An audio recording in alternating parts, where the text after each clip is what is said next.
തീർത്ഥാടന സൗകര്യം പരിഗണിച്ച് വരും ദിവസങ്ങളിൽ പ്രോഗ്രാമിന് നിയന്ത്രണം ഉണ്ടാവും. ആരനുവാദം കൊടുക്കുന്നത്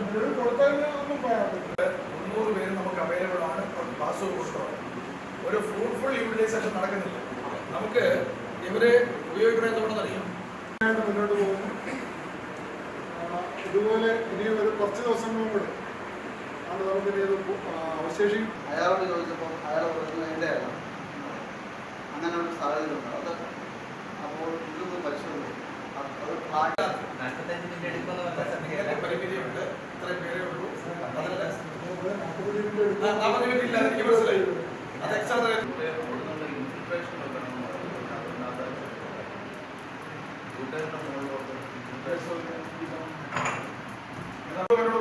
ലിസ്റ്റ് കൊടുക്കുന്നു. കോർഡിനേഷൻ ഭയങ്കര എളുപ്പമായി. കൺട്രോൾ റൂമിന് അറിയാം.